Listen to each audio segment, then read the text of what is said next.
শরীরে ইউরিক অ্যাসিডের মাত্রা বেড়ে গেলে কিংবা ইউরিক অ্যাসিড শরীর থেকে বের হতে না পারলে শারীরিক সমস্যা দেখা দেয়।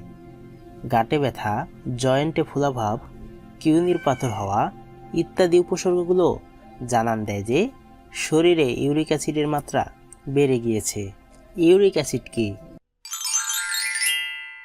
ইউরিক অ্যাসিড হলো শরীরের বর্জ্য পদার্থ। বিপাকীয় ক্রিয়ার মাধ্যমে পিউরিন ভেঙে শরীরে ইউরিক অ্যাসিড উৎপন্ন হয়। ইউরিক অ্যাসিড কিভাবে সমস্যা সৃষ্টি করে? প্রস্রাবের মাধ্যমে ইউরিক অ্যাসিড বের হতে না পারলে সেগুলো হাড়ের জয়েন্ট, কিউনি, লিভারে জমা হতে থাকে। ফলে গাঁটে ব্যথা, গোড়ালি ফুলে যাওয়ার সমস্যা দেখা দেয়। ইউরিক অ্যাসিডের মাত্রা বেড়ে যাওয়াকে ডাক্তারি ভাষায় হাইপার ইউরেসিমিয়া বলা হয়। এটা হলে গাউট হয়, যা বাতের ব্যথার মতো বেদনাদায়ক অবস্থা সৃষ্টি করে। প্রসবের সময় জ্বালা ভাব হয়, দুর্গন্ধ ছড়ায়।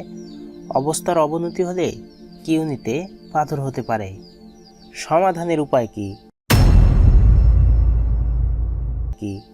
গোড়ালি ফোলা, গাউট ব্যথা নিয়ন্ত্রণ করতে হলে আপনাকে ইউরিক অ্যাসিডের মাত্রা নিয়ন্ত্রণ করতে হবে। এজন্য কিছু খাবার আপনাকে খেতে হবে আর কিছু খাবার বাদ দিতে হবে। কোন কোন খাবার বাদ দিবেন? লাল গোস্ত বা মাংস বা রেড মিট, সামুদ্রিক মাছ, উচ্চ প্রোটিনযুক্ত খাবার যেমন মাছ, মাংস, মসুরের ডাল, পালং শাক, পুঁই শাক, টমেটো বাদ দিতে হবে। উচ্চ মাত্রায় চিনি খাওয়ার ফলে সমস্যা দেখা দিতে পারে, তাই চিনির মাত্রা কমাতে হবে।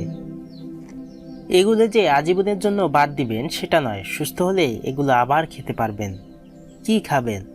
যেগুলো বাদ দেওয়ার কথা বলা হয়েছে এইগুলো বাদে সব খেতে পারবেন।